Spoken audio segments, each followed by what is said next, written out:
A humble mother stood up to the powerful landowner who wanted to evict her from her home, and when he discovered her true origins, he fell to his knees, weeping. Ancient secrets came to light, and their lives changed forever in a way no one could have imagined. A story of resilience, healing, and reconciliation. Get ready, because this story will touch your heart. Subscribe to the channel, like this video, and comment from where you're watching. The April wind blew hard across the fields of Silver Creek, carrying promises of rain and tiny seeds that danced in the air like miniature ballerinas. Hope watched the sky from the window of her small adobe house, feeling the change of season in her calloused palms. Her 42 years weighed heavily on her, not because of the age itself, but because of the lines life had etched into her journey. It was the third consecutive year of drought in that region of Arizona. The small ranch Hope had inherited from her parents, with its 3 acres of land, no longer produced as it once had. The creek that ran through the property, once vigorous and full of life, was now just a trickle of muddy water, barely enough to sustain the few chickens and the meager vegetable garden she kept near the house. "Ms. Hope, I brought the seeds you asked for." Lupita's clear voice, a 17-year-old girl who lived on the neighboring property, pulled Hope from her thoughts. The girl stood in the doorway, holding a small cloth bag containing tomato, cabbage, and carrot seeds she'd gotten at the town's farmer's market. "Come in, dear. I was just needing those seeds. What I had left from last year didn't germinate well." Hope offered a wooden bench and a glass of fresh water to her visitor. "How's your mama?" "Better from her cough, thank God," Lupita replied, observing the simple interior of the house. The whitewashed adobe walls held few furnishings, a dark wooden table in the center, 4 chairs, an old cupboard that served as a pantry, and in the corner a small dresser with a framed photograph.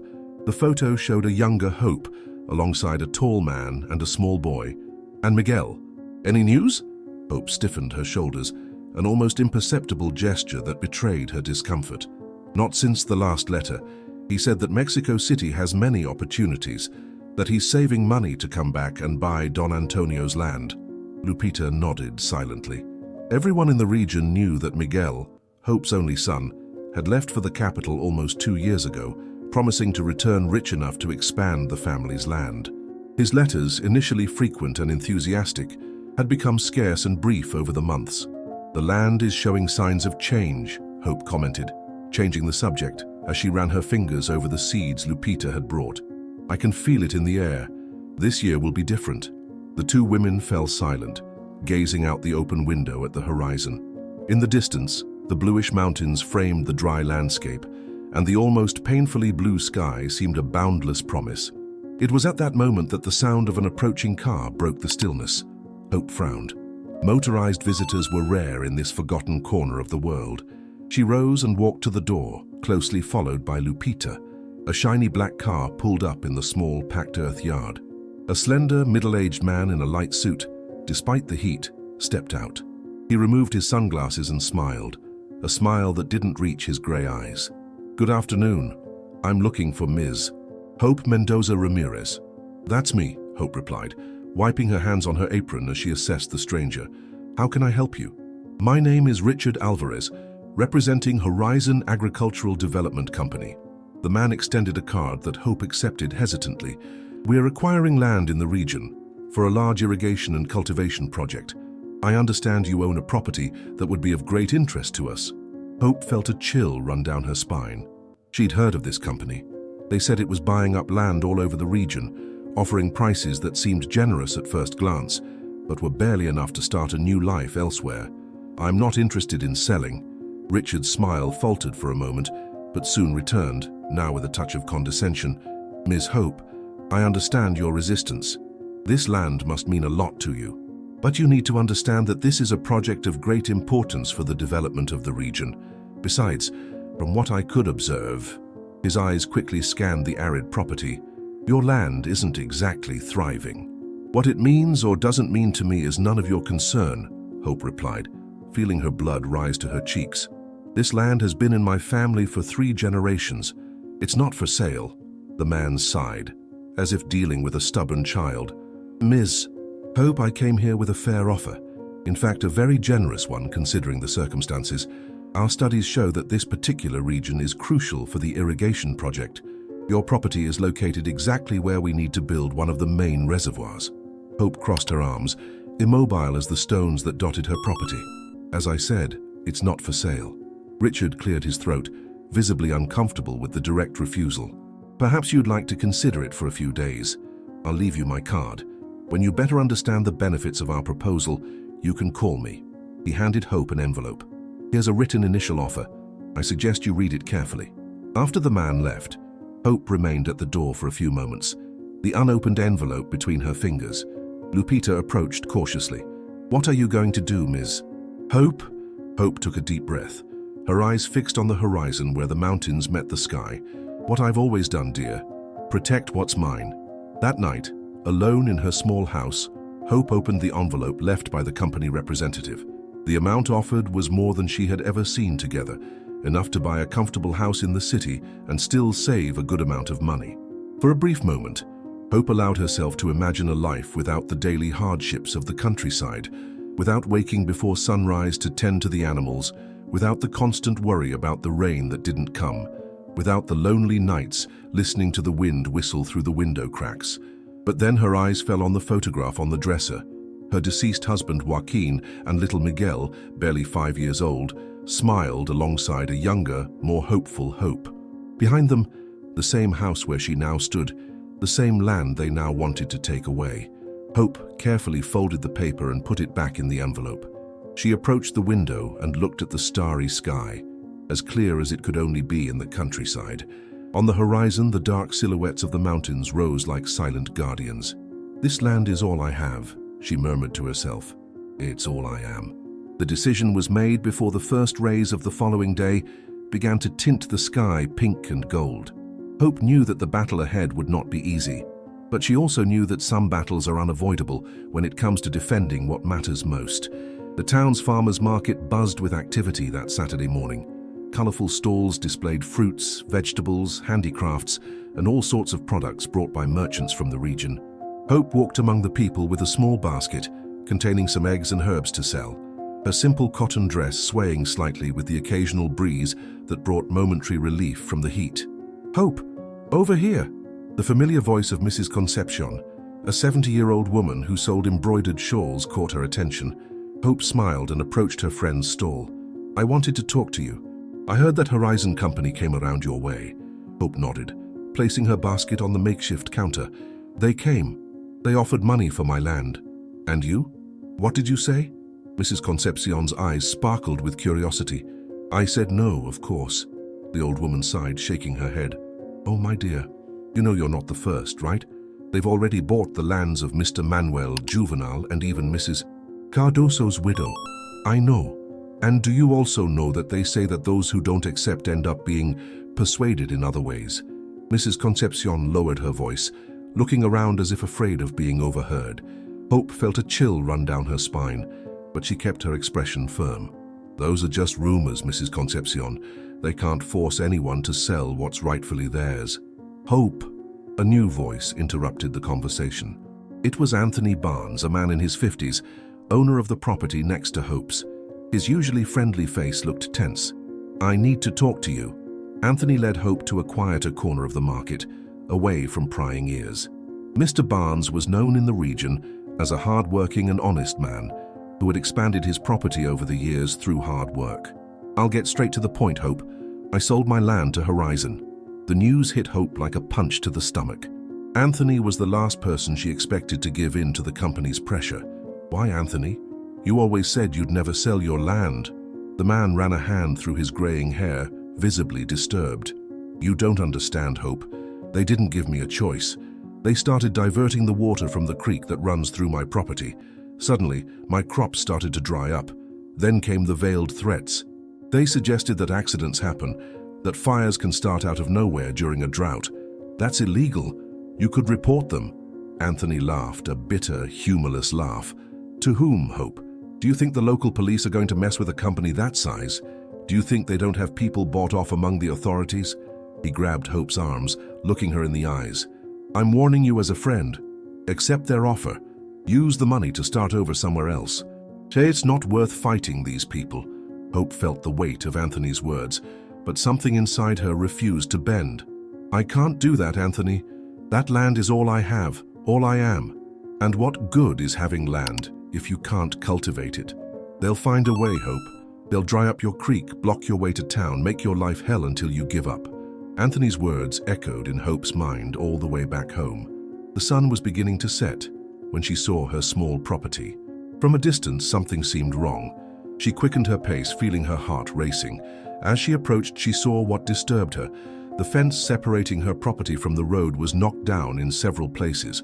Worse still, when she reached the small reservoir she had built to store water from the creek, she found it completely dry, with a barrier of stones and earth blocking the water flow a few meters further up, already on the lands that had belonged to Anthony. Hope felt tears of anger welling up in her eyes. They hadn't wasted any time. The same day Anthony sold his land, they had already started acting against her. Inside the house, Hope found a new envelope slipped under the door. Inside, the same offer from the day before, but with an additional note. The offer remains valid for only 48 more hours. After that time, it will be reduced by 30%. Think carefully, Miss Hope. The threat was clear. Accept the money now, or things will get worse. Hope crumpled the paper and threw it on the floor. Then she took a bucket and walked to the well at the back of the house. At least the groundwater was still there for now. As she filled the bucket, she saw Lupita running towards her. Miss Hope, they blocked the creek." "I know, Lupita, I just saw it." The girl seemed on the verge of tears. "My mom is terrified. She says we'll be next." "Dad, we can't fight them." Hope put down the bucket and put her hands on Lupita's shoulders. "Your mom is right to be worried, but tell her she's not alone. I'm not going to give up that easily." "What are we going to do, Miss Hope?" The question hung in the air as the sky turned red and gold with the setting sun. Hope looked at her land, the house her grandfather had built, the trees her father had planted, the garden she cultivated with her own hands. All of that would be erased, submerged under the waters of a reservoir that would only serve to enrich people who had never felt the smell of the earth after the rain or seen the miracle of a seed sprouting. "We're going to fight, Lupita. Our way." That night, Hope couldn't sleep. Sitting at the kitchen table, with the dim light of the oil lamp illuminating a faded map of the region, she traced the course of the creek that ran through her property with her finger, trying to understand how she could reverse the blockage they had built. That's when she heard a soft knock on the door. Cautiously, she grabbed a wooden cane before answering. "Who is it?" "It's me, Miss Hope, Sebastian." Hope opened the door, surprised. Sebastian was an old man who lived alone on the outskirts of town. Known for his wisdom and knowledge of local laws and history, he rarely left his house, especially at night. "Sebastian, what are you doing here at this hour?" The old man entered, leaning on a gnarled cane. His eyes, though clouded by age, still shone with sharp intelligence. "I heard about your problems with Horizon. I came because maybe I can help." Hope offered him a chair and a cup of peppermint tea, which the man accepted gratefully. "How can you help me, Sebastian? They have money, lawyers, contacts. I only have this land." Sebastian smiled, an enigmatic smile that formed small wrinkles at the corners of his eyes. "You have more than you think, Hope. You have history. And sometimes history can be the most powerful weapon." The old man took from a leather bag a bundle of documents yellowed by time. "These are the original records of the demarcation of these lands, made more than 80 years ago. They clearly show that the watercourse that runs through your property is considered a common good, for collective use by all the owners where it passes." He pointed to a specific paragraph in the document. "According to these papers, no one can block or divert the natural flow of the creek without the consent of all those affected downstream." Hope took the documents carefully, feeling the weight of history in her hands. But do these old papers have any legal value today? More than you imagine, especially because they were registered in the district notary and were never challenged or replaced. Water law is one of the oldest and most respected in agrarian law. Sebastian took a sip of his tea before continuing. "Besides, there's something else the company didn't tell anyone. To build a reservoir of that size, they need an environmental license that they don't yet have." Hope began to feel a renewed sense of hope. For the first time since that black car pulled into her yard, she felt that maybe there was a chance to win this battle. "What should I do, Sebastian?" "First, we need to gather other affected owners. You're not the only one refusing to sell, just the most vocal. Then, with these documents, we'll go to the district court. I know a judge there, an honest man who can't be bought. If we present a well-founded petition, He can issue an injunction preventing the company from continuing to block the creek. Hope nodded, feeling a new determination born within her. Tomorrow I'll start talking to the neighbors. I know Lupita's mum is scared, but maybe if she knows we have a legal chance. Sebastian got up, preparing to leave. It's not going to be easy, Hope. The company will fight tooth and nail. They will try to intimidate, bribe, threaten. But if we stick together, we'll have a chance. At the door, the old man stopped and looked into Hope's eyes. Do you know why I came all the way here tonight, risking these old bones in the dark? Hope shook her head, curious. Because I saw in you the same strength I saw in your grandfather when he faced the land grabbers who tried to take this land 40 years ago. He also refused to bend, even when everyone said it was impossible to win. Sebastian smiled, his eyes shining with the memory. And in the end, he won. Because some people are like certain trees, Hope. The stronger the wind, the deeper they drive their roots. After Sebastian left, Hope stayed awake for hours, studying the documents he had left, making plans, thinking about who could help her in this seemingly unequal battle. When she finally fell asleep, it was with a new feeling growing inside her. Not just hope, but a quiet certainty that this was a fight worth fighting, regardless of the outcome. After all, as her father used to say, there are things that money can't buy, and dignity is one of them. Dawn brought a light drizzle, the first in weeks. Hope awoke to the soft sound of raindrops hitting the old tile roof, a familiar and comforting rhythm that seemed like a positive omen for the day that was beginning. She got up and, still in her nightgown, went out to the small porch to smell the scent of the wet earth, that unique aroma that seemed to awaken something primitive and essential in her soul. The rain wouldn't last long. It was just a promise of what would come later in the season, but it was enough to give Hope new courage. After a quick coffee, she dressed with determination and set out to visit the neighbors who, like her, still resisted Horizon's attacks. Her first stop was at Mrs. Josephine's house, a 60-year-old widow who lived with her daughter and 2 young grandchildren on a property that, though modest, produced the best sweet potatoes in the region.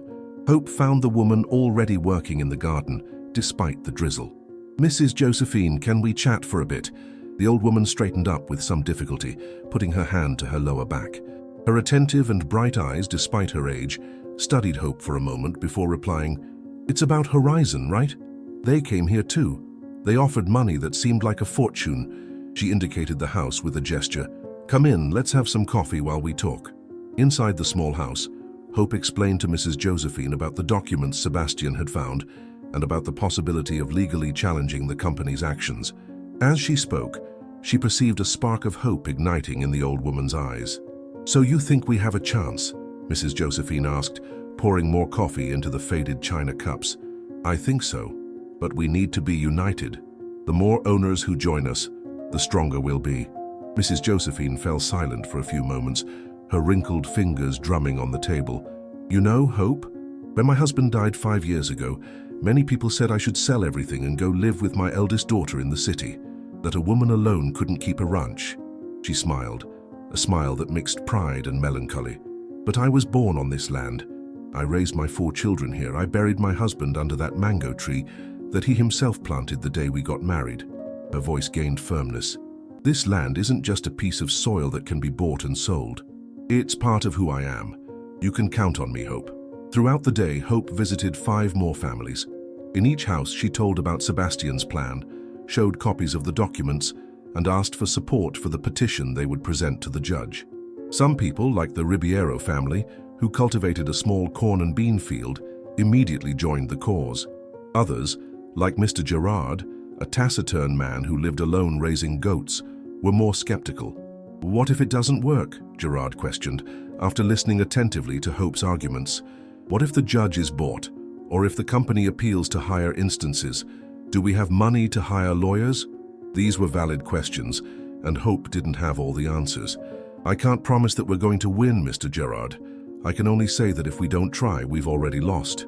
Sebastian said he knows a lawyer in Silver Creek who might agree to represent us for a fee we can all pool together. At the end of the day, exhausted but hopeful, Hope returned home. 7 families had agreed to sign the petition. It wasn't everyone who still resisted Horizon, but it was a promising start. As she approached her property, Hope noticed a car parked in the yard, the same shiny black car belonging to Richard Alvarez. Her heart quickened, a mix of apprehension and anger taking hold of her. She took a deep breath before entering. Richard was sitting at her table as if the house belonged to him. Beside him, a woman in a dark suit and an impassive expression held a folder of documents. Both stood up when Hope entered. "Ms. Hope," Richard began, his tone falsely cordial. "I'd like to introduce you to Dr. Marcia Campos, legal counsel for Horizon." Hope didn't extend her hand or offer a seat. "How did you get into my house?" Richard seemed disconcerted for a moment. "The door was just ajar. We knocked, but no one answered. Since it was starting to rain harder, we took the liberty of coming in and waiting. I hope you don't mind." Hope knew she had closed the door when she left. The lock showed no signs of forced entry, which meant they probably used some kind of master key. It was a blatant violation, but she decided not to confront them directly about it. Not yet. "What do you want?" Marcia stepped forward, taking control of the situation. "Ms. Hope, we're aware that you've been visiting other owners, trying to organize some kind of resistance against our project."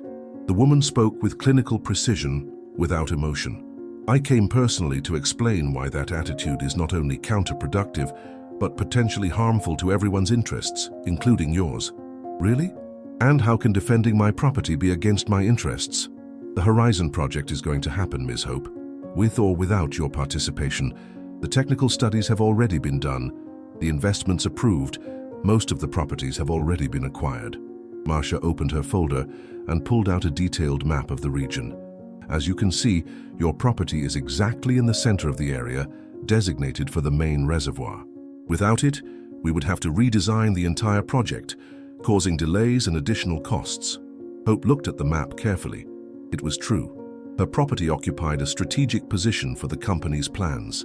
"And that's why they should pay more, not less, as they threatened," Hope replied, remembering the letter she had received.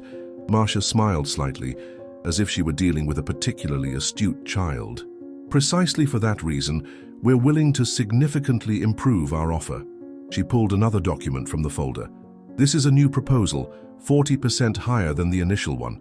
In addition, we're offering a fully furnished apartment in the capital and an administrative job at Horizon for you or any family member you indicate." The offer was tempting, Hope had to admit. With that money and a guaranteed job, she could finally bring Miguel back, give him a better life, with more opportunities than he would ever have there. "And if I refuse?" Richard spoke again, his tone now harsher. "Ms. Hope, we're not here to make threats, but you need to understand that there are many ways to acquire a property. The amicable way is always preferred, but it's not the only one. You're talking about expropriation." Marcia nodded. "The Horizon project has been declared of public utility by the state government. If necessary, we can request the expropriation of the area. In that case, the value would be determined by a judicial assessment, usually well below the market value." "And how long would that take?" Hope asked, remembering Sebastian's documents. "A year? 2? More?"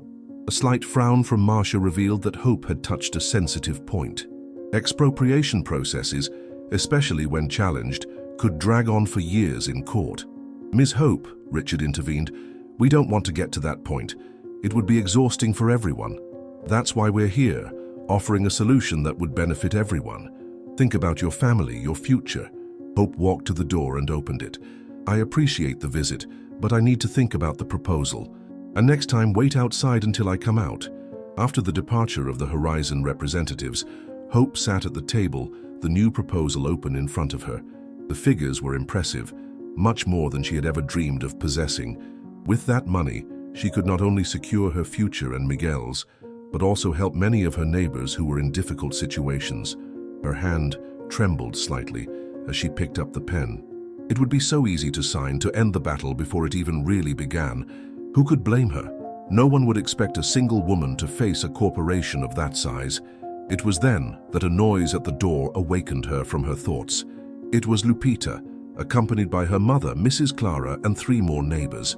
"Ms. Hope," Lupita began, her voice trembling slightly, "we heard that Horizon made you a new offer." Hope nodded, indicating the paper on the table. "They offered more money and an apartment in the capital, and a job." The visitors exchanged glances. It was Mrs. Clara who spoke, her normally soft voice now firm as steel. "We came because we need to know. Are you going to keep fighting with us, or..." Hope looked at the group gathered in her small kitchen. Simple, hard-working people who, like her, had dedicated their lives to that land. People who trusted her to lead a battle that seemed impossible to win. And suddenly, the decision that seemed so difficult moments before became crystal clear in her mind. "I already signed below," Hope said, pushing the paper so everyone could see. Under Horizon's generous offer, in firm and clear handwriting, she had written, "Rejected, not for sale at any price." A collective sigh of relief swept through the group, followed by smiles and even some tears. "We're going to need each other more than ever now," Hope continued. "From tomorrow they'll intensify the pressure. We need to be prepared." As the group discussed strategies and shared stories of intimidation, Hope looked out the window towards her land. On the horizon, dark clouds were forming, promising more rain. Maybe it was a sign, she thought. Maybe the dry season was finally coming to an end. The rain had been falling relentlessly for 3 days, transforming the creek that cut through Hope's property into a raging, muddy torrent. The barrier Horizon had built to divert the water couldn't withstand the force of the flood and broke during the night, restoring the natural flow of the watercourse. Hope watched from the window, a cup of tea in her hands, as nature delivered a small victory in her favor. "It's a good sign," commented Sebastian, who had come to bring news about the legal process they were preparing. The old man sat at the table, gratefully accepting the hot tea Hope offered him. "We got 10 signatures for the petition. Judge Mendoza agreed to meet us on Friday. And do you think we have a chance?" Sebastian adjusted his glasses before answering. "Our documents are solid. The law is on our side. But Horizon has resources and influence. It will be a tough battle." Hope nodded, understanding the reality of the situation. In recent days, since she had rejected the company's generous offer, the pressure had increased considerably. Horizon employees constantly circulated around her property, taking photographs, taking notes, talking to neighbors. Some residents who had promised to support her were starting to back down, fearing reprisals. "I heard they offered Mr. Joaquin double what they paid Anthony for his land," Hope commented. "They're trying to divide us." "That's what they do," confirmed Sebastian, sipping his tea. "First they try to buy. When that doesn't work, they try to isolate. And when isolation doesn't work..." He left the sentence hanging, but Hope understood what wasn't said. The situation would worsen before it improved. That afternoon, while Hope was working in the garden, taking advantage of a momentary respite from the rain, she saw a group of people approaching. At the front was Richard Alvarez, followed by 2 men carrying measuring equipment and a young woman Hope didn't know. "Ms. Hope," Richard greeted her, his tone falsely cordial. "I hope I'm not interrupting." Hope straightened up, wiping her hands on her apron. "What do you want this time, Mr. Richard?" "Just to inform you that we'll be conducting topographic and geological studies in the region in the coming days. As a courtesy, I wanted to let you know that some of our technicians will need access to parts of your property." Hope felt her blood boil. "I don't give permission for them to enter my land." Richard smiled, a smile that didn't reach his eyes. "Actually, Ms. Hope, we don't need your permission. We have authorization from the Water Resources Department to access all properties along the creek." He pulled a document from his folder. "It's standard procedure for environmental studies. Totally legal." Hope examined the document, which seemed legitimate. Her eyes met those of the young woman accompanying the group, who looked away, visibly uncomfortable. "And who are you?" Hope asked directly. "This is Dr. Luisa Cardoso, our environmental specialist," Richard introduced. "She will supervise the studies to ensure that all protocols are followed correctly." The woman extended her hand, which Hope accepted after a moment of hesitation. "It's a pleasure to meet you, Ms. Hope. I assure you that our work will be minimally invasive." There was something about Louisa's gaze that intrigued Hope.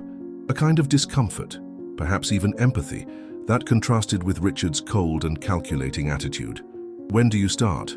"Tomorrow morning," Richard replied. "It will only be a few days of work." After the group left, Hope immediately went to Sebastian's house to tell him what had happened. The old man examined the copy of the document Richard had left. "It seems legitimate," he confirmed. "They got authorization for preliminary studies. It's a common tactic to pressure resistant owners." "And what can we do?" "Legally, not much. We can't stop them from doing the studies, but we can accompany them, make sure they don't exceed the limits of the authorization." Sebastian adjusted his glasses, thoughtful. "There's something else, Hope. A detail I noticed that may be important." "What?" The environmental specialist, Luisa Cardoso. I recognized the name. She published some critical articles about large irrigation projects and their environmental impacts. It's strange that someone with those views is working for Horizon. Hope remembered the young woman's visible discomfort. Do you think she might be there against her will? I don't know, but it might be worth trying a private conversation with her. The next morning, as promised, Horizon's technical team arrived to begin the studies. Hope watched closely, discreetly following them as they took measurements and collected soil samples near the creek. Richard wasn't present, only the technicians and Louisa, who coordinated the work.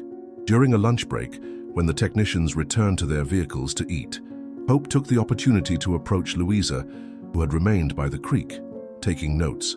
"It's a beautiful place, isn't it?" Hope commented, offering the young woman a bottle of fresh water. Louisa accepted the water with a grateful smile. "Very much so.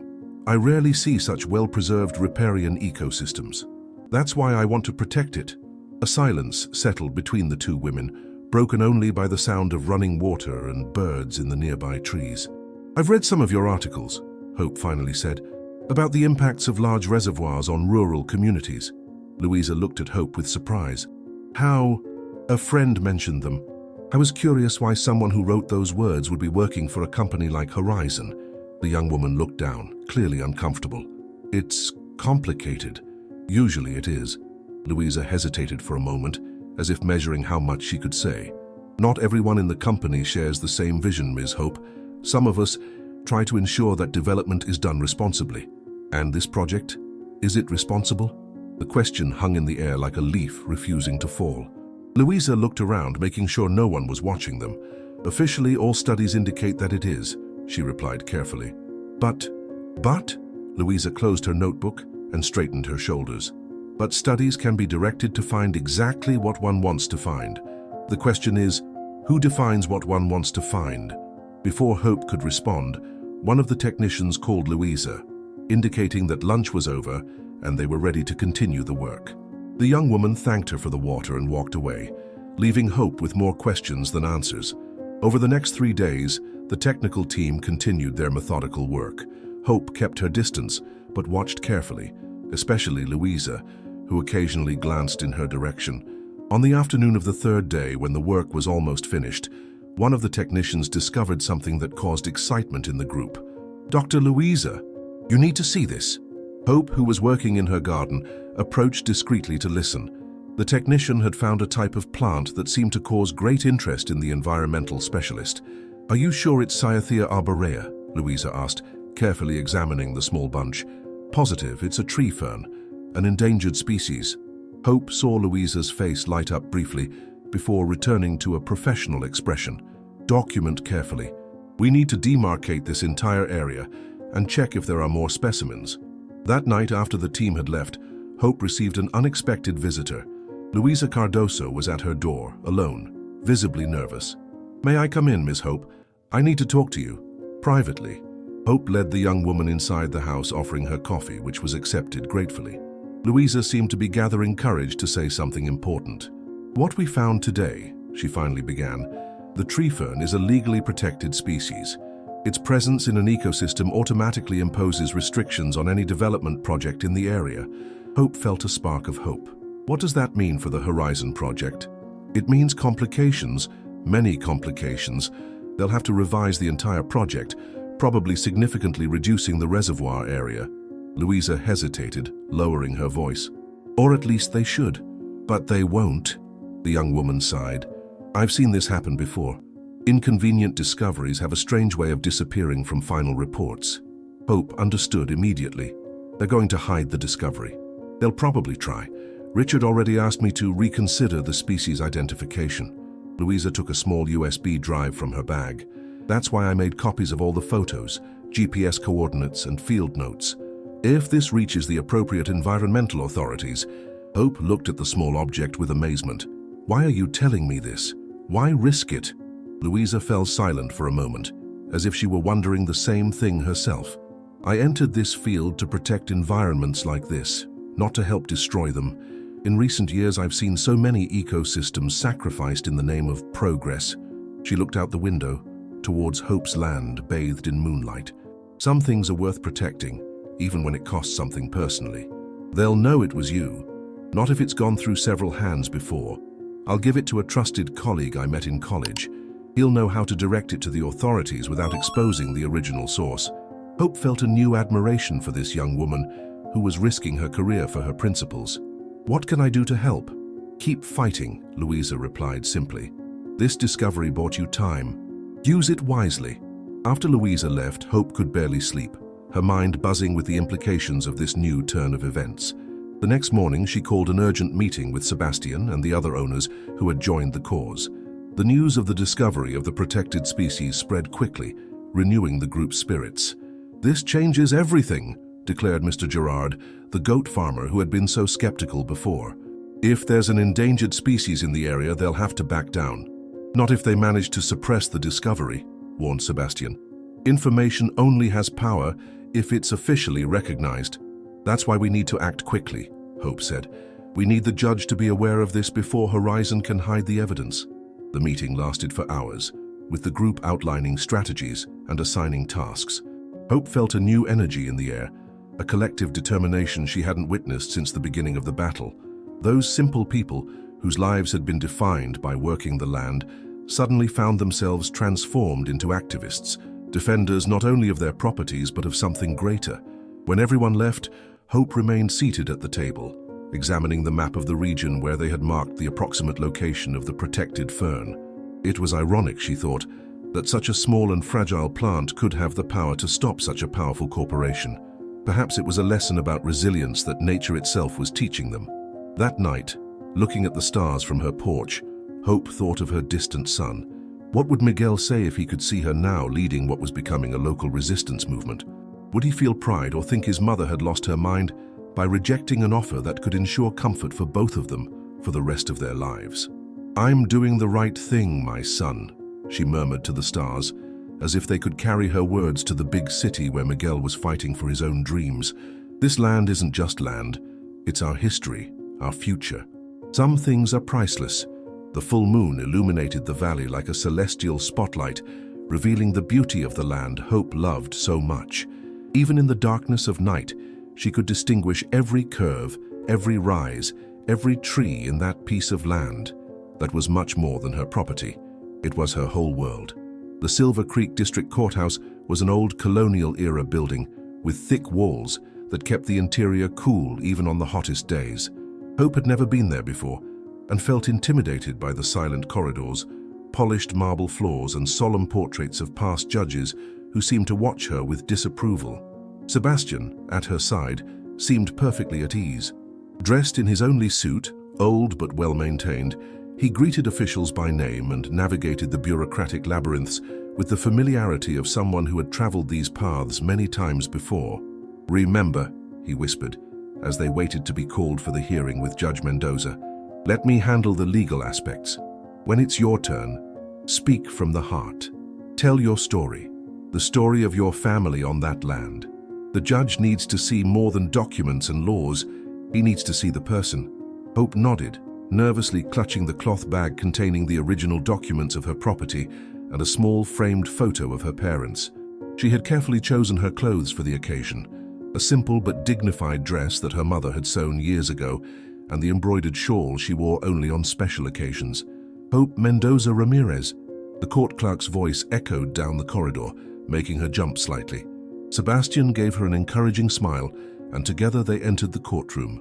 It was smaller than Hope had imagined, with a dark wooden table where Judge Mendoza, a middle-aged man with graying hair and reading glasses, was examining some papers.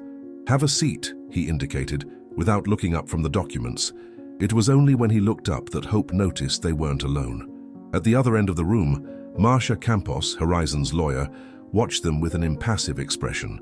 Beside her was Richard Alvarez, and another man Hope didn't know, probably another lawyer.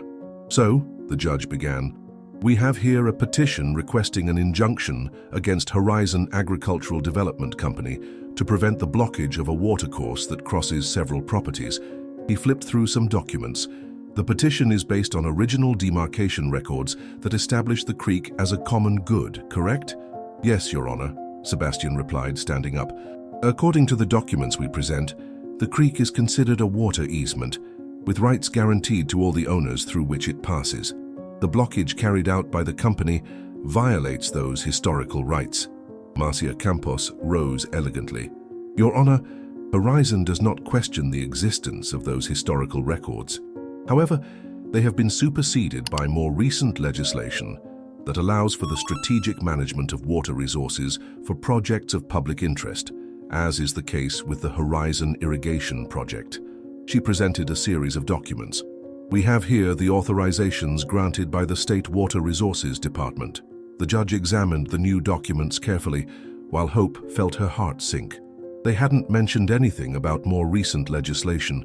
Horizon was always one step ahead.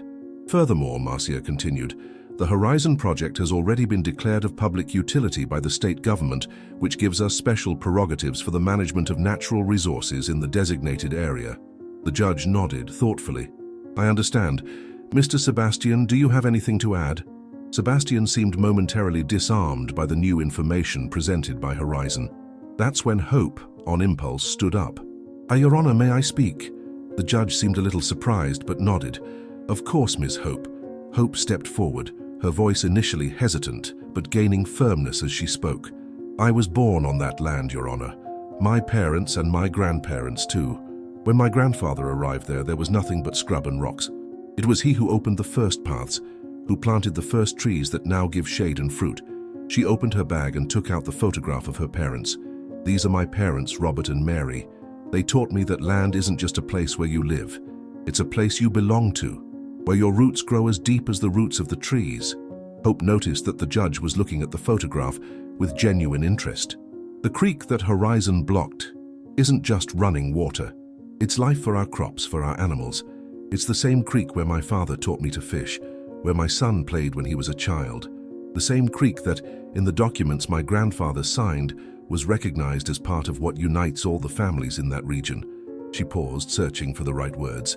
I know there are new laws, Your Honor, laws that I may not fully understand, but I also know that there are things that don't change over time.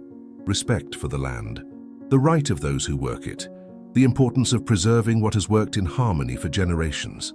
Hope perceived that the entire room was silent, attentive to her words. Even Marcia Campos watched her, with an expression that was difficult to decipher. And there's one more thing, Your Honor, something we discovered recently. Hope told about the tree fern, the endangered species found during the technical studies. I'm not a scientist, but I know this means that place is special, that it needs to be protected not only by me or my neighbors, but by all of us.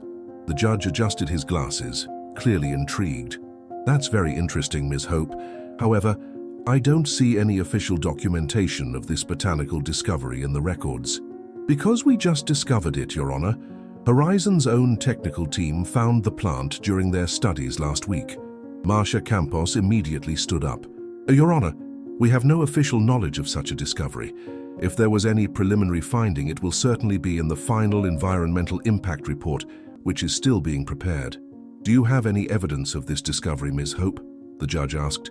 Hope felt a knot in her stomach. The information Louisa had shared hadn't been officially released yet. Not at this moment, Your Honor. But we can obtain. Without concrete evidence, I'm afraid I can't consider this information in my decision, the judge declared, with a tone of finality. Marcia Campos seemed satisfied, while Sebastian gave Hope a cautious look, as if fearing she might reveal her source within the company. The judge examined all the documents once more before speaking.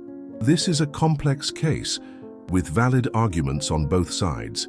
On the one hand, we have historical rights to the use of water. On the other, a project that promises economic benefits for the entire region. He paused. I will need a few days to study the documentation better before making a decision. He looked directly at Hope. However, considering Ms. Hope's eloquence and the possibility, though unproven, that there are protected species in the area, I will grant a temporary injunction of 10 days, prohibiting any further intervention in the creek until all the facts are duly verified. Hope could hardly believe it. It wasn't a complete victory, but it was a reprieve, precious time they could use to strengthen their case. Thank you, Your Honor, Sebastian thanked formally, while Marcia Campos and Richard Alvarez exchanged worried glances. Leaving the courthouse, Hope felt the warm sun on her face like a blessing. We got some time, she said to Sebastian. Yes, but we need to use it well, the old man replied. Horizon will react quickly. We need to find concrete evidence about that fern before they can hide its existence. How will we do that? Sebastian smiled mysteriously. I have some contacts in the State Environmental Department, people who used to care about the truth before money spoke louder. Maybe it's time to rekindle some old friendships. In the following days, the news of the injunction granted by Judge Mendoza spread through the region like wildfire. For many, it was the first time anyone had achieved any kind of victory against the powerful Horizon. The small resistance group led by Hope gained new supporters, including owners who had previously remained neutral or fearful. Hope herself became a kind of local celebrity, receiving constant visits from people who wanted to offer help or simply thank her for her courage. She accepted these compliments humbly, knowing that the battle was far from over.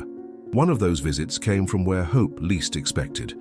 On the afternoon of the third day after the hearing, an unfamiliar car pulled up in front of her house. A tall, distinguished man in his 70s, dressed in simple but good quality clothes, stepped out. Hope didn't recognize him immediately, but there was something familiar about his face. Miss Hope?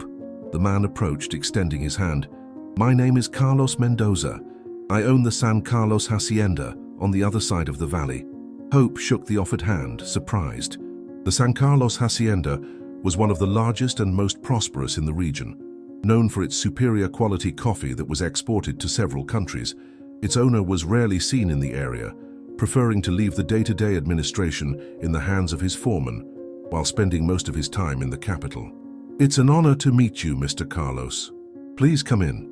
Inside the simple house, Carlos Mendoza seemed strangely at ease, gratefully accepting the coffee offered by Hope.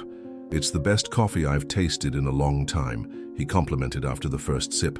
Made the traditional way, like my mother used to do. What brings you here, Mr. Carlos? The man put the cup on the table before answering.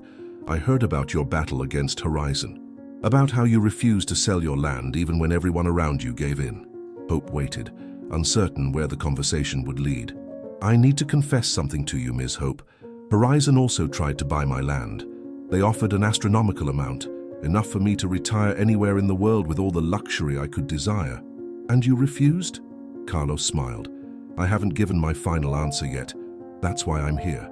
I wanted to meet the woman who had the courage to do what many would consider crazy. He looked around the simple house. I wanted to understand why. Hope thought for a moment before answering. I don't know if I can explain it in a way that makes sense to someone like you. It's not just about money or property. Try, Carlos encouraged. I have all the time in the world. Hope led the visitor to the window, from where they could see the extent of her small property, the fields, the creek, the trees her father had planted. Do you see that mango tree over there? My father planted it the day I was born.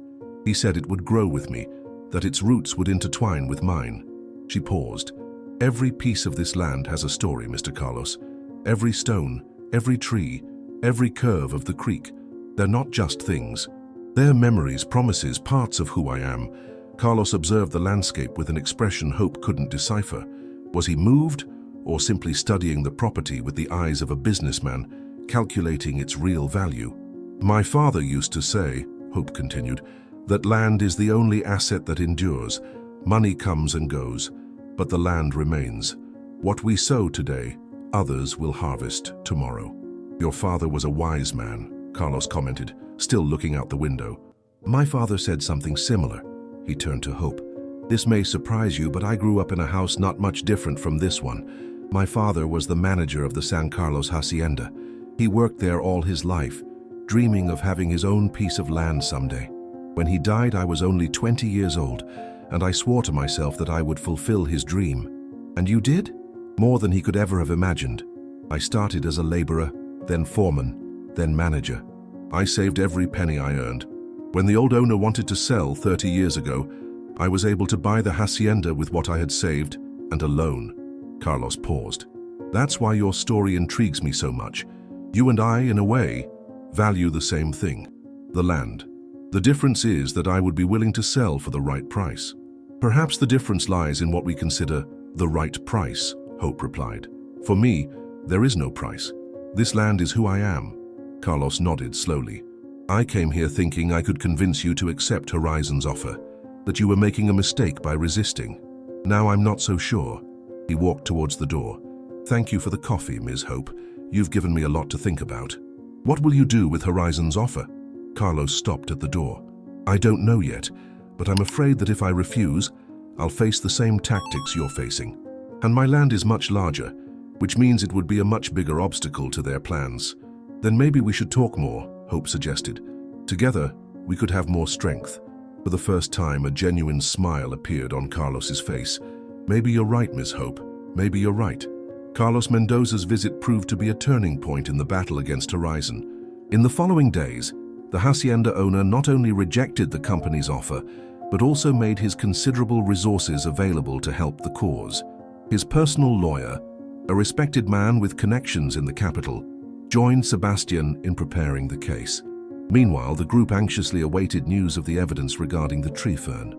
Sebastian had contacted his acquaintances in the environmental department, but the process was slow and discreet to avoid alerting those who might be in cahoots with Horizon. On the 7th day after the hearing, as the injunction deadline was approaching dangerously close to its end, Hope received a visit from a stranger. He was a young man of academic appearance with thick-rimmed glasses and a worn briefcase. Ms. Hope Mendoza?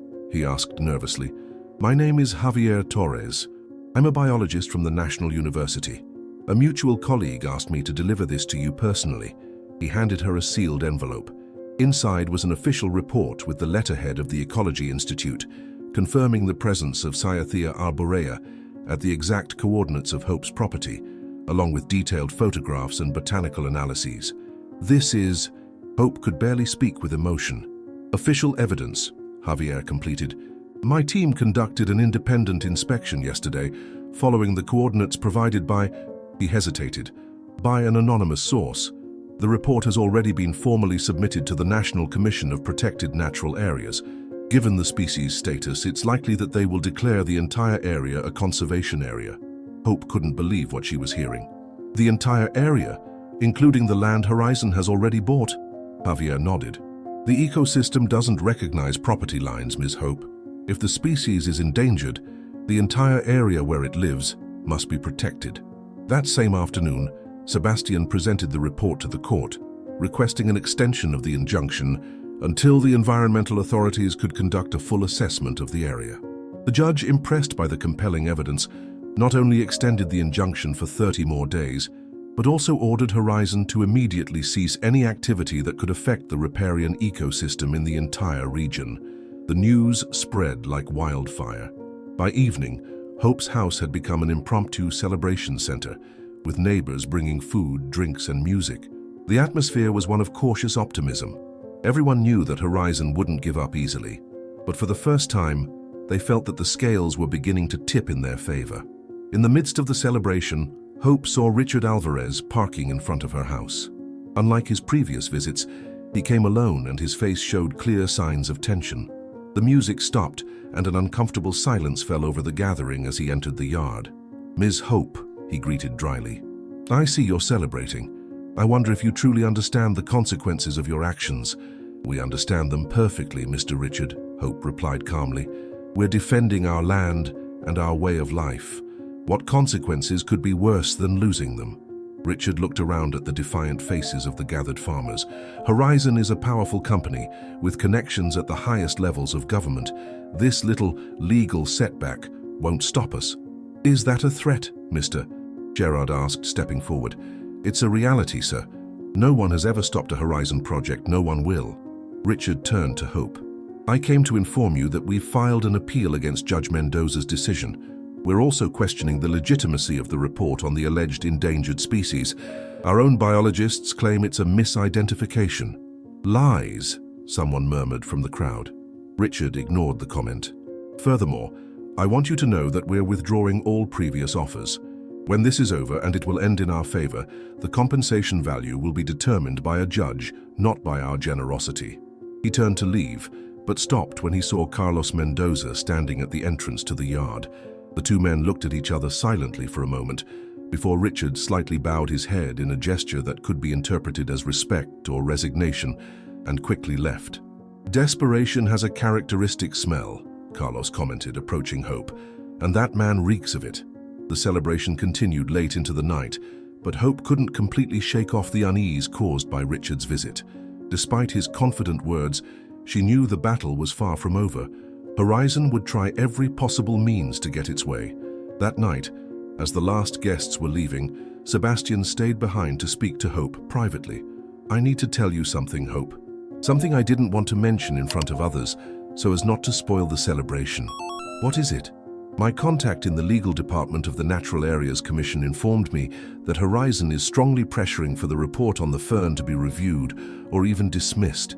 They're arguing that it was a misidentification, that the sample was contaminated, anything to discredit it. But the report is official, isn't it? They can't just ignore it. They can delay it, question it, bury it in bureaucracy." Sebastian sighed. "And in the meantime, they're still working behind the scenes to get the necessary permits through other channels. What can we do? We need more support, more public pressure." Sebastian looked at Hope seriously. "And we need your son, a young educated man who knows both the reality of the countryside and the city, could be a powerful voice for our cause." Hope felt a lump in her throat. "Miguel, I haven't heard from him in weeks. His letters became increasingly scarce. Have you tried contacting him to tell him what's happening? I wrote to him, but communication is slow, and I don't know if he received my letter." Sebastian put a hand on Hope's shoulder. "Maybe it's time to go look for him." Personally, the idea of traveling to the capital, of leaving her land even for a few days, made Hope feel dizzy. She had never been to such a large city. But Sebastian was right. If there was anyone who could help them win this battle, it was Miguel. Not only for his knowledge, but because his return would be living proof that the community's future was not in abandoning the land, but in defending and transforming it. "Tomorrow," she finally decided. "Tomorrow I'll go to the city to look for my son." Mexico City loomed before Hope like a vast roaring beast, full of lights, noises, and movement. The bus had dropped her off at the North Terminal, a chaotic building where thousands of people came and went in a hurry, shouting, dragging suitcases, selling all kinds of products. Never in her life had she felt so out of place. She carried a small suitcase with only a change of clothes, the address of the boarding house where Miguel had said he lived in his last letter, and the money she had saved by selling 2 of her chickens. Mr. Carlos had insisted on lending her more, but Hope had refused. This was her mission, her fight, and she would face the expenses with her own resources, however limited they might be. Following directions given at the terminal, she took a pecero that took her through congested streets to a neighborhood of gray and faded buildings. The contrast with the silence and vastness of her land couldn't have been greater. Here, the sky was barely visible between the wires and buildings, and the air had a taste of smoke and concrete that irritated her throat. The boarding house turned out to be a narrow 3-story building with a yellowish facade and a metal door that seemed to have withstood several attempted robberies. Hope rang the doorbell, and after a long moment, an older woman with hair dyed a bright red opened the door. "What do you want?" she asked in a gruff voice, assessing Hope from head to toe. "I'm looking for Miguel Mendoza. I'm his mother, Hope." The woman's expression instantly changed from suspicion to surprise. "You're Miguel's mom? Come in, please. I'm Mrs. Remedios, the owner of the boarding house." Hope entered a small lobby that smelled of fried food and disinfectant. "Is Miguel here? I came all the way from Arizona to see him." Mrs. Remedios seemed uncomfortable. "Miguel is, well, he doesn't live here anymore, Miss Hope. He moved out almost 3 months ago." The news hit Hope like a bucket of cold water. "He moved? But in his last letter he said he lived here." "Yes, he lived here for almost a year. He was a good boy, quiet, hard-working, but he got a better job and moved to an apartment in another area." The woman paused. "Didn't he tell you?" Hope shook her head, feeling the ground move beneath her feet. "I haven't received a letter from him in months." "How strange. He always talked about you with so much affection." Mrs. Remedios seemed to reflect for a moment. "Look, I don't know the exact address of his new place, but I know where he works. It's a big company in the financial district. Horizon, I think it's called." The name fell like a bomb in Hope's ears. "Horizon? Are you sure?" "Completely." He was very proud. He said it was a unique opportunity that he could finally help you as he'd always wanted to. Hope had to sit down. Her legs could no longer support her. Her son, her Miguel, working for the same company that was trying to take away her land, her home, everything they had. It was too much to process. "Are you all right, ma'am?" Mrs. Remedios asked, worried. "You've turned pale." Just tired from the trip, Hope lied. Could you tell me how to get to the Horizon offices? Mrs. Remedios gave her detailed instructions and even drew a small map. Then, seeing Hope's poorly concealed distress, she offered her a room for the night. I can't let you go like this without a place to stay. Miguel would never forgive me. That night, in the small room of the boarding house, Hope could barely sleep. Her mind was a whirlwind of questions and fears. Did Miguel know what Horizon planned to do with her land? Was it possible that he had been working for the company that threatened to destroy everything his family had built for generations? Or was it a cruel coincidence? One of those ironies that life sometimes offers as a test. The next morning, after a breakfast she barely touched, Hope dressed in her most presentable clothes, the same dress and shawl she had worn for the hearing with the judge, and went to the Horizon headquarters. The building was a tower of glass and steel that rose towards the sky, reflecting the clouds and the sun in an almost blinding way. Next to it, Hope felt tiny, insignificant. At the reception, an impeccably dressed young woman looked at her with a mixture of surprise and condescension when she asked for Miguel Mendoza. Do you have an appointment with him? No, I'm his mother. The receptionist seemed to hesitate, but finally made a call. After a brief conversation, she looked at Hope. Mr. Mendoza will be down in a moment. You can wait in that room. Hope sat in a leather armchair that seemed too luxurious to be touched, feeling the eyes of everyone passing by rest on her. In her simple dress and embroidered shawl, she was as out of place in that environment of executives in expensive suits as a fish would be in the desert. And then she saw him, entering the lobby with a quick and confident stride, dressed in a dark, well-cut suit, his hair perfectly combed, was her son, or someone who looked very much like her son. Because this young man with his erect posture and leather briefcase seemed miles away from the boy who had grown up running barefoot through the fields, helping with the harvest and dreaming of studying agronomy to improve his crops. Mom? Miguel's voice was a mixture of surprise and something Hope couldn't identify. Shame? Guilt? What are you doing here? I came to find you, Miguel. Hope stood up, resisting the urge to hug her son in the middle of such a formal place. I needed to see you, to talk to you. Miguel looked nervously around, clearly aware of the attention they were attracting. This isn't a good time, Mum. I'm in the middle of an important meeting. Why don't we see each other later?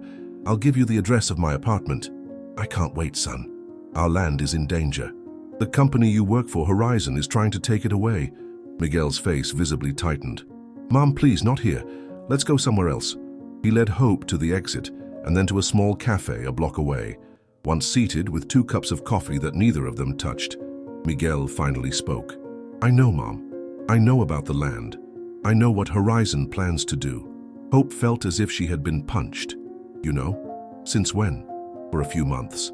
When they offered me the job, I didn't know it was about our region. It was later, when they assigned me to the Silver Creek project, that I realized. And why didn't you tell me? Why did you stop writing? Miguel looked down, unable to meet his mother's eyes. Because I didn't know how to tell you. Because I was confused. Confused. About what? It's our land, Miguel. Your father's land. Your grandfather's land. What's there to be confused about? It's not that simple, Mom. Miguel finally looked up. Horizon isn't the monster you think. Their projects bring development, jobs, modernity to regions that have been stagnant for generations. Yes, some will have to relocate, but they'll receive fair compensation. And in the long run, everyone will benefit. Hope couldn't believe what she was hearing. It was as if her son had been replaced by someone else, someone who spoke with the same empty words and hollow promises as Richard Alvarez. Fair compensation? Long-term benefits? Is that what they've taught you to say? Hope felt anger and pain mix in her chest. Have you forgotten what that land means to us? It's not just a piece of land that can be bought and sold. It's our history, our identity. Mom, I understand how you feel. I really do. But I also see the bigger picture. The world is changing. We can't cling to the past forever. It's not clinging to the past to want to protect what's yours, what defines you. It's dignity, Miguel. It's respect for those who came before, and for those who will come after. Miguel sighed deeply. They offered you good compensation, didn't they? Enough to buy a comfortable house here in the city, to live without worries. I don't want a house in the city. I want my land. But think of the opportunities, Mom. The comforts. No more working under the scorching sun, no more worries about drought or pests. An easier, safer life. And what about our neighbors? Mrs. Josephine and her grandchildren? Mr. Gerard and his goats? The entire community that depends on that land? Do they also deserve to be uprooted from their roots for progress? Miguel fell silent, and Hope saw something in his eyes. A flicker of doubt, perhaps. A glimpse of the boy she had raised with values of solidarity and respect. "There's something else you should know," Hope continued. "We found a tree fern on our land, a protected species. The judge has already issued a temporary injunction prohibiting any horizon activity in the area." "I know," Miguel admitted. "That's part of the meeting I have today. They're assessing how to respond legally." "And you? How do you respond, Miguel? Not as a Horizon employee, but as a son of that land. As my son." The question hung between them, heavy, inescapable. Miguel looked out the cafe window, towards the congested street where people ran without looking at each other, without knowing each other, each one enclosed in their own bubble of hurry and worries. "I don't know, Mom," he finally replied, with an honesty that Hope recognized as a small victory. "I really don't know." Hope reached across the table and took her son's hand. "Then come with me. Come home, even if it's just for a few days. Remember who you are, where you come from. Then decide." Miguel looked at his watch. "I have to go back to the meeting. I promise I'll think about it. Tonight, I'll go to your hotel, and we'll talk some more." They said goodbye at the cafe door, with a brief but intense hug that left Hope with a contradictory mix of hope and fear. As she watched her son walk away, back to the glass tower where he seemed to have lost himself, she couldn't help but wonder if she had lost him forever, or if there was still something left in him of the deep roots that connected him to his land. That night, in the small room of the boarding house, Hope waited for Miguel until after midnight. He never arrived. Instead, a messenger delivered an envelope. Inside was enough money for the return trip and a short note. "Mom, forgive me. I need time to think. I love you, Miguel." Hope cried that night like she hadn't cried in a long time, not even when they blocked her creek or when she received Horizon's threats. This pain was different, deeper, as if a part of herself had been torn away. But in the morning, as she packed her suitcase to return to Silver Creek, a new determination had been born in her heart. If her son was lost in the concrete jungle, caught between conflicting values and divided loyalties, she would do what any mother would do. She would fight even more fiercely to protect the home to which he would, sooner or later, need to return to find himself. The news that Miguel worked for Horizon fell like a thunderbolt on the small community of Silver Creek. Some neighbors looked at Hope with compassion, others with a hint of suspicion, as if the son might be a reflection of the mother's true intentions. But most understood that families, like lands, are sometimes crossed by cracks that cannot always be easily repaired. "Don't judge your son too harshly," Sebastian advised her one afternoon, as they reviewed the new documentation they had prepared for the next hearing with the judge. "Young people like him live trapped between two worlds. The countryside offers them roots but few opportunities. The city promises opportunities but takes away their roots. It's not an easy choice." "I'm not judging him," Hope replied, although the pain was evident in her voice. "But I hoped he understood why this fight is important, why we can't just sell and move to the city, as if our history here means nothing." The extension of the court injunction was having visible effects on Horizon's operation. The machines that had begun to accumulate at the edge of the acquired properties remained immobile. The workers hired for the first phase of construction had been reassigned or laid off. And most satisfying for Hope and her allies, the barrier they had built to divert the creek hadn't been repaired after the rains destroyed it, allowing the water to flow naturally again. But Horizon was far from giving up. Its legal representatives had filed an appeal against the extension of the injunction, arguing that the report on the tree fern was methodologically flawed and that further studies were needed to confirm the actual presence of the endangered species. Meanwhile, Richard Alvarez had intensified his campaign to acquire the few properties that still resisted, using a combination of high offers and psychological pressure. "It's not just your battle now, Hope, Mr. Carlos said during a resistance group meeting at Mrs. Josephine's house. "You've become a symbol for the entire region. If you give up, everyone will. If you resist, others will find the courage to do the same." Hope felt the weight of that responsibility, but she also found new strength in it. She was no longer fighting just for her land, but for an entire way of life, for the right of a community to decide its own future. Support was now coming from unexpected places. A group of students from the state university had organized a small demonstration in front of Horizon's regional offices, demanding respect for environmental and traditional rights. A local newspaper had published a lengthy report on the struggle of the Silver Creek farmers, presenting Hope as the face of the resistance. Even some local politicians, sensing the shift in public opinion, were beginning to publicly question the advisability of the project. One afternoon, while Hope was working in her garden, which was now flourishing thanks to the return of the water, she saw a car approaching on the road. It wasn't Richard's usual black vehicle, but a modest town taxi. From it emerged a figure Hope immediately recognized, despite the months of absence. "Miguel," she whispered, dropping the hoe she was working with. Her son walked towards her hesitantly, as if unsure of his welcome. He was wearing casual clothes, jeans, and a simple shirt. So different from the suited executive she had seen in the city.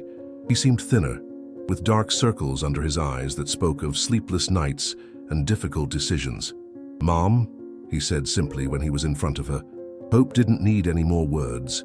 She opened her arms, and Miguel took refuge in them as he had when he was a child, and sought comfort after a fall. They hugged in silence. In the midst of the land they had both worked together in the past, under the same sun that had tanned their skin and ripened their crops. "I quit," Miguel finally said when they separated. "I couldn't go on, not after discovering what they really planned." "What did you discover?" Miguel looked around, making sure they were alone before continuing. "I discovered that the reservoir project is just the first phase. Horizon's real plan isn't to develop the region for local benefit, as they publicly claim. Once they have control of the water, they plan to sell it to large agro-industrial companies that will cultivate for export using intensive methods with pesticides and chemical fertilizers that will eventually contaminate the entire basin."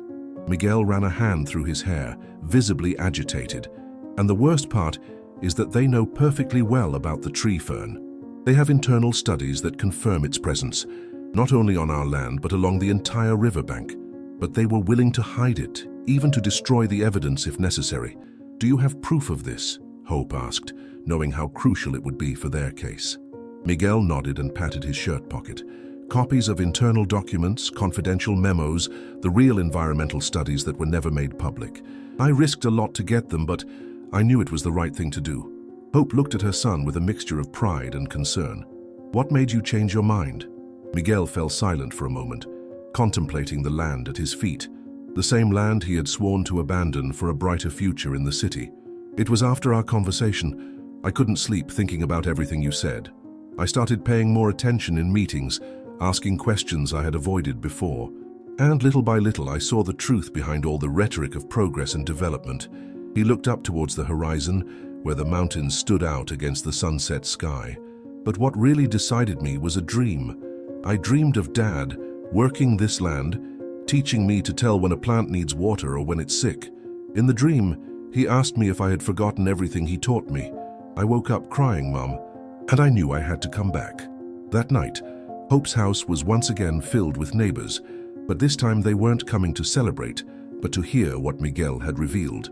Sebastian, with his legal expertise, meticulously examined the documents, marking key passages and taking notes for the next hearing. "This is pure dynamite," he finally declared. "With this evidence, we can not only stop the Horizon project, but we can file a formal complaint for falsification of environmental studies and conspiracy to violate federal ecological protection laws." "And what will happen to the lands that some neighbors already sold?" Mrs. Josephine asked. "If the project is officially cancelled, there's a possibility that those sales can be annulled, especially if we demonstrate that there was bad faith or coercion on the part of the company," Sebastian explained. "It won't be easy, but with these documents, we have a real chance." The following days were a whirlwind of activity. Sebastian and Mr. Carlos's lawyer worked tirelessly preparing the formal complaint. Miguel, quickly regaining his connection with the land, helped Hope with daily chores, while also meeting with journalists willing to publish the story. The entire community seemed revitalized by this new hope. However, Horizon wasn't going to give up without a fight. Richard Alvarez had disappeared from the scene, replaced by a more aggressive legal team led by Marcia Campos. Countersuits were filed, claiming that the documents obtained by Miguel had been stolen, and therefore could not be admitted as evidence. One morning, as Hope and Miguel were having breakfast, the noise of several approaching vehicles broke the tranquility of the dawn. A procession of trucks with the Horizon logo, followed by 2 police cars, advanced along the road. "What's happening?" Miguel asked, standing up. "I don't know, but it doesn't look good," Hope replied, feeling a knot in her stomach. The caravan stopped in front of her house. Marcia Campos got out of the first truck, accompanied by a man in uniform who appeared to be a high-ranking officer. They approached the house with determined steps. "Ms. Hope Mendoza," Marcia began formally. "This is Commissioner Velasquez. He's here with a search warrant for your property." "Search warrant? Why?" Hope was bewildered. "We have reason to believe that your son, Miguel Mendoza, has stolen confidential documents belonging to Horizon. This constitutes a crime of theft and industrial espionage." Marcia extended an official document. "We also have an arrest warrant for Mr. Miguel Mendoza." Miguel stepped forward, protecting his mother. "This is intimidation, and you know it. The documents I obtained prove illegal activities on the part of Horizon. If you want to take me, go ahead, but that won't stop the truth." The commissioner seemed uncomfortable, as if he wasn't completely convinced of the legitimacy of his mission. "I'm just following orders, young man. Please, don't make it any harder." Hope felt the world crumbling around her. After everything they had fought for, after all the small victories, Horizon was finding a new way to attack them, this time directly targeting her son. It was at that moment that they heard the noise of more vehicles approaching.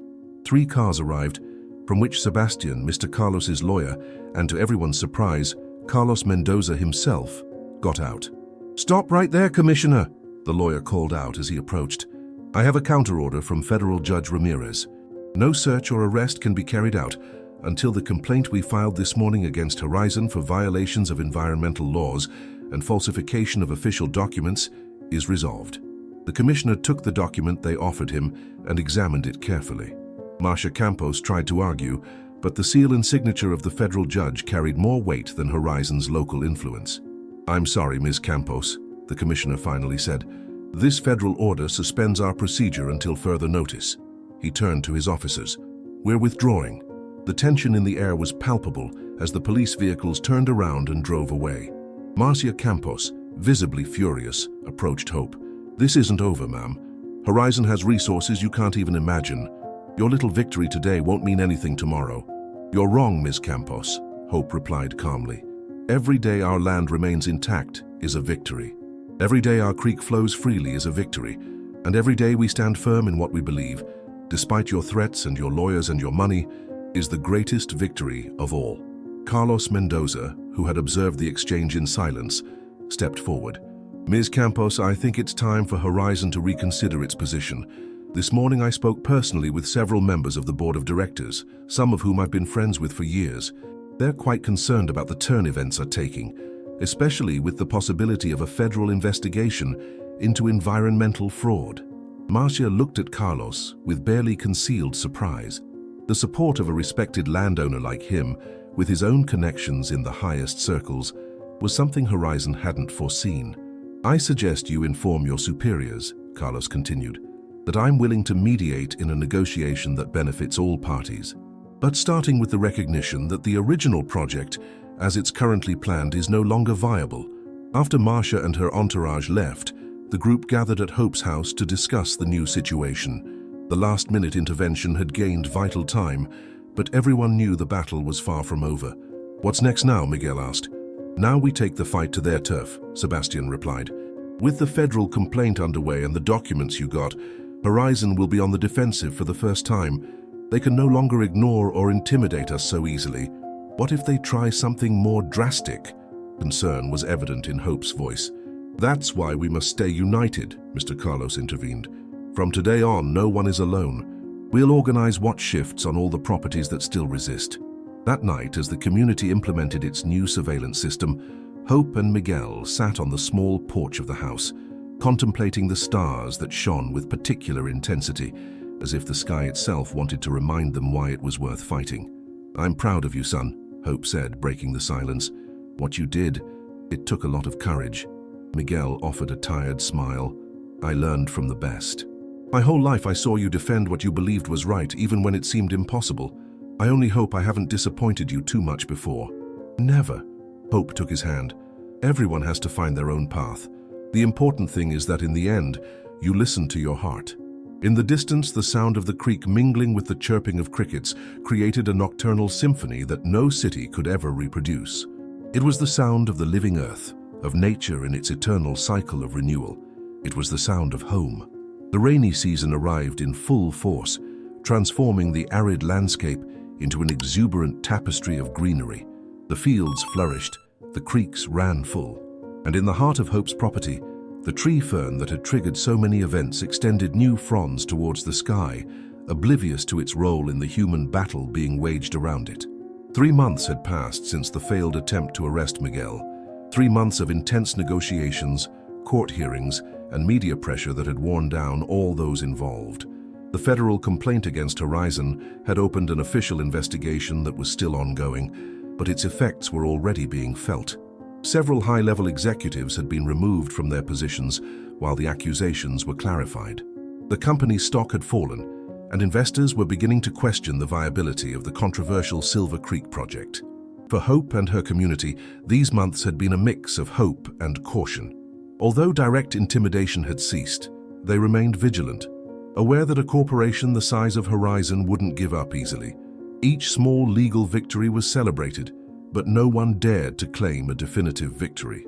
One day, while Hope and Miguel were working on the corn harvest, which was abundant thanks to the generous rains, they saw the familiar car of Mr. Carlos approaching. But this time, he wasn't alone. Behind him, an unfamiliar vehicle was advancing along the muddy road. "Who could that be?" Miguel asked, wiping the sweat from his forehead. "I don't know, but if he's with Mr. Carlos, it shouldn't be a threat," Hope replied, although she couldn't help a slight tremor of apprehension. The vehicle stopped in front of the house, and Mr. Carlos and a man in his 60s, well-dressed but without the ostentation typical of Horizon executives, got out. He had a serene face, with wrinkles that spoke of experience, and a clear gaze that inspired confidence. "Hope, Miguel," Mr. Carlos greeted as he approached. "Let me introduce you to Mr. Ernest Sandoval, Horizon's new CEO for Mexico. He's come personally to speak with you." Hope and Miguel exchanged surprised glances before greeting the newcomer. "Excuse the unannounced visit," Ernest began in a calm voice, "but I thought it important that this conversation take place face to face, here, in the place that has been the center of so many disputes." "What do you want to talk about, sir?" Hope asked, direct as always. "About a new proposal. One that I hope can finally bring peace to this situation and benefit everyone involved." He looked around, appreciating the beauty of the place. "But first, if you'll allow me, I'd like to see this land that has inspired so much passion and resistance." Hope nodded, and together they began a tour of the property. Miguel explained the crops, the traditional techniques that combined with innovations he had learned himself. Hope showed the fruit trees planted by her father, the canal system they had developed to take advantage of every drop of water. Finally, they reached the creek and the small riparian ecosystem where the tree fern grew protected. Ernest observed everything with genuine interest, asking relevant questions that revealed a real knowledge of agriculture and ecology. He wasn't the typical urban executive who could barely distinguish corn from beans. "Now I understand better," he finally said when they returned to the house and accepted Hope's invitation for coffee. "I see why this land means so much to you. It's not just land. It's a living ecosystem, a family history, a way of life." "Exactly what we've been trying to explain for months," Miguel commented, with a certain irony in his voice. "And you're absolutely right," Ernest admitted, to everyone's surprise. Horizon's approach to this project has been profoundly wrong from the beginning, too aggressive, too imposing, and as we now know, based on manipulated environmental studies and questionable practices. "Are you officially acknowledging the irregularities?" Mr. Carlos asked, raising an eyebrow. "Completely. In fact, that's one of the reasons the board appointed me to this position. My background in sustainable development and my stance on corporate responsibility are well known." Ernest paused. "I'm here to clean up the mess and propose a new path." "What kind of new path?"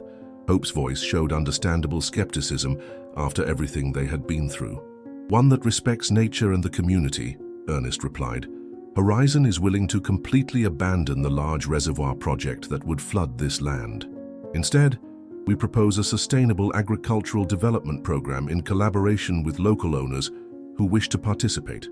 What exactly does that mean? Miguel asked, interested but cautious. It means that instead of buying land for a mega project, we would offer partnerships, investment in efficient irrigation systems, technical assistance for high-value organic crops, and infrastructure for direct processing and marketing, all while respecting traditional practices and the integrity of the local ecosystem. The concept was radically different from what Horizon had initially proposed. It wasn't about displacing the community, but about working with it. It wasn't about exploiting the land until it was exhausted, but about developing it sustainably. And what about the lands they've already bought? Hope asked.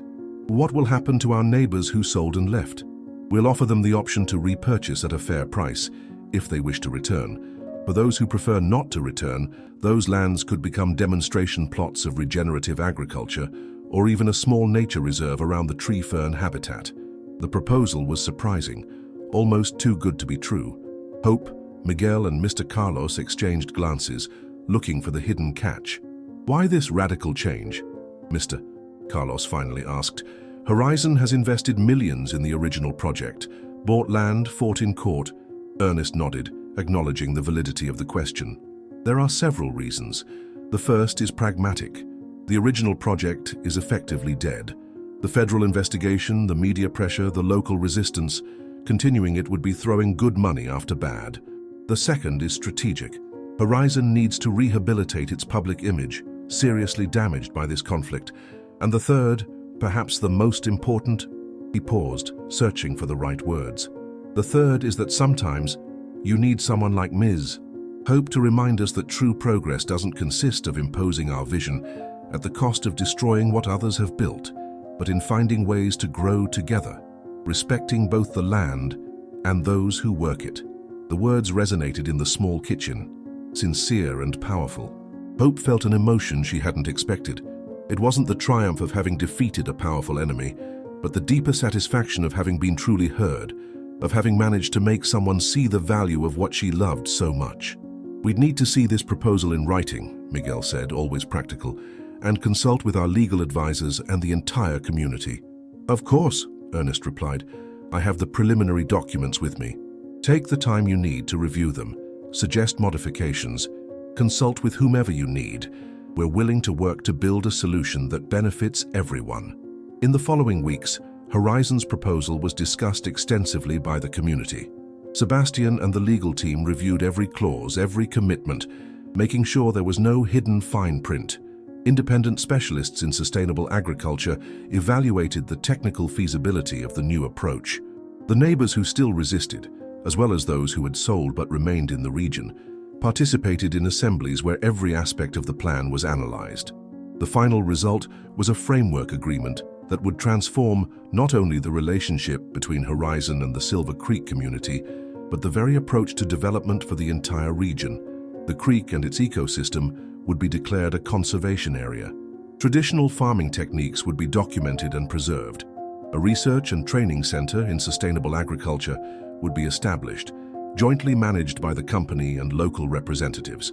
And for Hope, the sweetest certainty of all, her land would remain in her hands, to work it as she had always done, to eventually pass it on to Miguel or whomever he chose. The land that her ancestors had cultivated, where her husband had planted trees that now gave shade and fruit, where every stone and every curve of the land told a family story, would remain her home and her legacy. A year after that unexpected visit, Hope's property had been transformed, but not in the way Horizon had initially planned. The house remained the same, with its adobe walls and tile roof, but now next to it stood a small greenhouse where Miguel experimented with varieties of organic vegetables. The irrigation system had been improved with drip technology that saved water, and on a special plot, university students learned ancestral soil management techniques that Hope taught them with the same patience that her father had taught them to her. The Silver Creek pilot project began to attract national and international attention. Journalists, researchers, and delegations from other rural communities came to learn about the collaboration model that had emerged from a seemingly irreconcilable conflict. And in each visit, in each interview, in each exchange of experiences, Hope shared the same essential lesson, that true wealth is not in the money that can be obtained from the land, but in the land itself and in the deep relationship we establish with it. One afternoon, as Hope and Miguel rested in the shade of the mango tree her father had planted on the day of her birth, contemplating the fields that stretched to the horizon, her son expressed a reflection that resonated with everything they had lived through. "You know, Mom, when I went to the city, I thought progress meant leaving all this behind. Tall buildings, technology, money. I thought that was moving forward." He paused, watching a butterfly land on a nearby flower. "Now I understand that true progress doesn't consist of abandoning our roots, but of nourishing the earth that sustains them, so that they can grow stronger and bear better fruit." Hope smiled, recognizing in her son's words the wisdom that is only acquired when one has been about to lose the most valuable thing, and then has fought with all their might to preserve it. "Your grandfather used to say something similar," she replied, her voice mingling with the whisper of the wind among the mango leaves. "He said we're like trees. The higher we want to grow, the deeper our roots must be." Together, mother and son contemplated their land, beautiful in its simplicity, precious in its familiarity, powerful in its capacity for rebirth and abundance.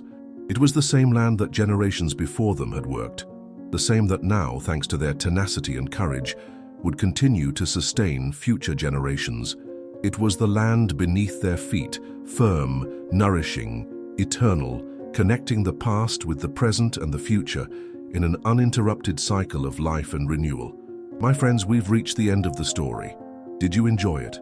What lesson can you take away from this story? Leave it here in the comments. Like this video, subscribe to the channel, and watch this video that's playing on your screen. This story will impact you. Until next time.